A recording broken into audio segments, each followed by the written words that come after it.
राधे राधे मेरे प्यारे भाइयों बहनों माताओं व बंधुओं, संस्कार की बातें चैनल में आपका स्वागत है। बंधुओं, आज गुरुवार मैं आपको सुना रही हूँ भगवान विष्णु की कथा। बंधुओं, जो मनुष्य भी गुरुवार के दिन भगवान विष्णु की कथा को सुनते हैं, भगवान विष्णु उन्हें शीघ्र शुभ फल प्रदान करते हैं। बंधुओं, पूर्ण विश्वास सच्ची निष्ठा के साथ भगवान विष्णु की कथा को सुने। बंधुओं, यदि आपने YouTube चैनल संस्कार की बातें अब तक सब्सक्राइब नहीं किया तो जरूर करें और बेल आइकन दबाना ना भूलें, ताकि आपको हमारी आने वाली सभी वीडियोस की जानकारी सबसे पहले हो सके। बोलो विष्णु भगवान की जय हो। भीष्म जी ने पूछा, विप्रवर, मनुष्य को भी देवत्व, सुख, राज्य, धन, यश, विजय, भोग, आरोग्य, आयु, विद्या, लक्ष्मी, पुत्र, बंधु वर्ग एवं सब प्रकार के मंगल की प्राप्ति कैसे हो सकती है, यह बताने की कृपा करें। कुलसत्य जी ने कहा, राजन, इस पृथ्वी पर ब्राह्मण सदा ही विद्या आदि गुणों से युक्त और श्री संपन्न होता है। तीनों लोकों और प्रत्येक युग में ब्राह्मण देवता नित्य पवित्र माने गए हैं। ब्राह्मण देवताओं का भी देवता है। संसार में उसके समान कोई दूसरा नहीं है। वह साक्षात धर्म की मूर्ति है और इस पृथ्वी पर सबको मोक्ष प्रदान करने वाला है।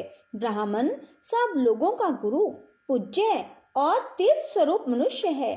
ब्रह्मा जी ने उसे सब देवताओं का आश्रय बताया है।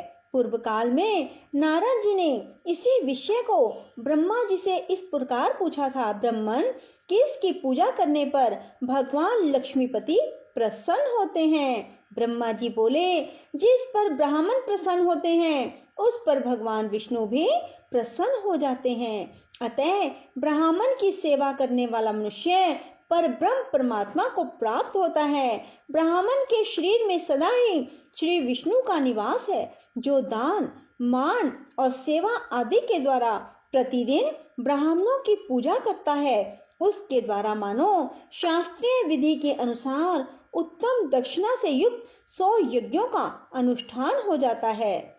जिसके घर पर आया हुआ विद्वान ब्राह्मण निराश नहीं लौटता, उसके संपूर्ण पापों का नाश हो जाता है। वह अक्षय स्वर्ग को प्राप्त होता है। पवित्र देश काल में सुपात्र ब्राह्मण को जो धन दान किया जाता है उसे अक्षय जानना चाहिए। वह जन्म जन्मांतरों में भी फल देता रहता है। ब्राह्मणों की पूजा करने वाला मनुष्य कभी दरिद्र, दुखी और रोगी नहीं होता। जिस घर के आंगन में ब्राह्मणों की चरण धूलि पड़ने से पवित्र एवं शुद्ध होते रहते हैं, वे पुण्य क्षेत्र के समान है। उन्हें यज्ञ कर्म के लिए श्रेष्ठ माना गया है। पूर्व काल में ब्रह्मा जी के मुख से पहले ब्राह्मण का प्रादुर्भाव हुआ, फिर उसी मुख से जगत की सृष्टि और पालन के हेतुभूत वेद प्रकट हुए।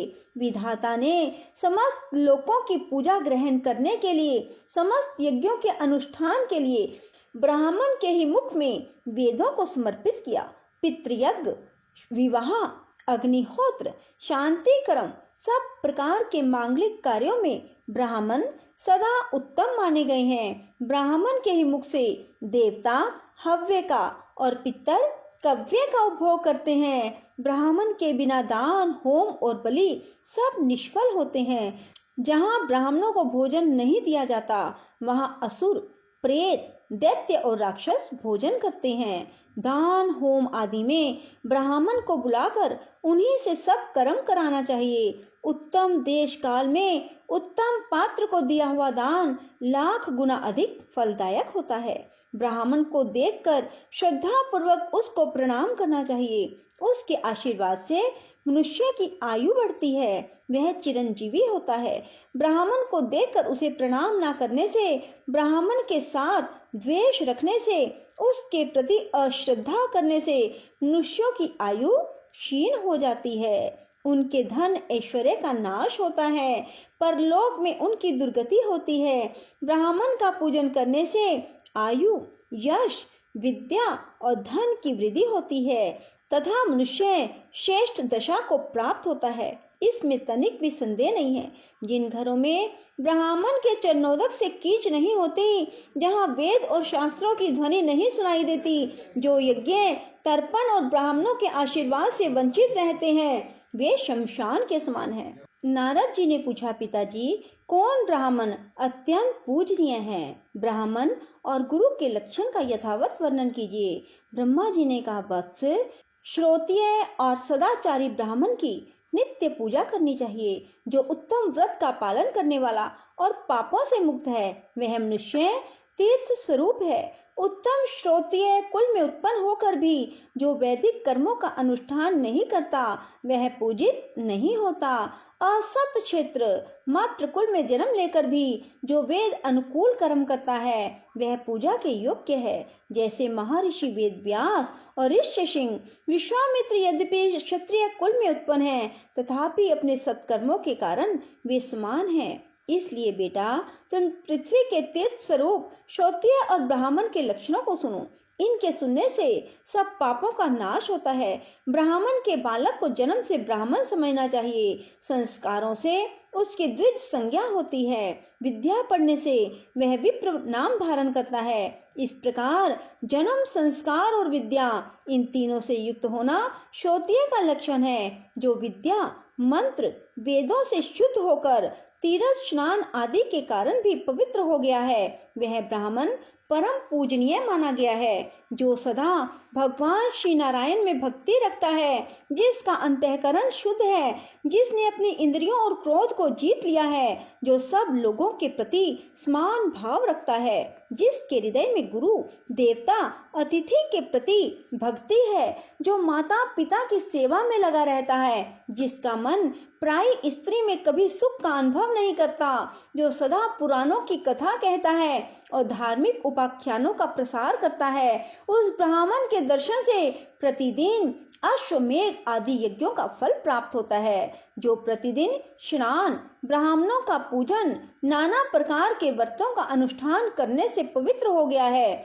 जो गंगा जी के जल का सेवन करता है, उसके साथ वार्तालाप करने से ही उत्तम गति की प्राप्ति होती है। जो शत्रु और मित्र दोनों के प्रति दया भाव रखता है, सब लोगों के साथ समता का बर्ताव करता है, दूसरे का धन जंगल में पड़ा हुआ तिनका भी नहीं चुराता, काम और क्रोध आदि दोषों से मुक्त है, जो इंद्रियों के वश में नहीं होता, यजुर्वेद में वर्णित चतुर्वेदमयी शुद्ध 24 अक्षरों से युक्त त्रिपदा गायत्री का प्रतिदिन जप करता है, उसके भेदों को जानता है, वह ब्रह्म पद को प्राप्त होता है।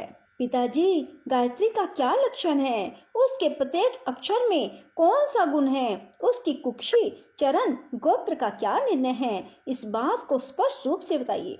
ब्रह्मा जी बोले, वत्स, गायत्री मंत्र का छंद गायत्री और देवता सविता निश्चित किए गए हैं। गायत्री देवी का वर्ण शुक्ल, मुख अग्नि और ऋषि विश्वामित्र है। ब्रह्मा जी उनके मस्तक स्थानीय है, उनकी शिखा रुद्र और हृदय श्री विष्णु है। उनका उपनयन क्रम में विनियोग होता है। गायत्री देवी सांख्यायन गोत्र में उत्पन्न हुई है। तीनों लोक उनके 3 चरण हैं। पृथ्वी उनके उदर में स्थित है। पैर से लेकर मस्तक तक शरीर के 24 स्थानों में गायत्री के 24 अक्षरों का न्यास करके द्विज ब्रह्मलोक को प्राप्त होता है। प्रत्येक अक्षर के देवता का ज्ञान प्राप्त करने से विष्णु का सायुज्य मिलता है। अब मैं गायत्री का दूसरा निश्चित लक्षण बताता हूँ। वह 18 अक्षरों का यजुर मंत्र है। अग्नि शब्द से उसका आरंभ होता है, स्वाहा से हकार पर उसकी समाप्ति। जल में खड़ा होकर इस मंत्र का 100 बार जप करना चाहिए। इससे करोड़ों पातक और उपपातक नष्ट हो जाते हैं। जप करने वाला पुरुष ब्रह्म हत्या आदि पापों से मुक्त होकर मेरे लोक को प्राप्त होता है। बोलो विष्णु भगवान की जय हो। राधे राधे। जय श्री कृष्णा। बंधुओं, यदि आपको हमारी वीडियो पसंद आए तो इसे लाइक करें और शेयर भी जरूर करें। धन्यवाद।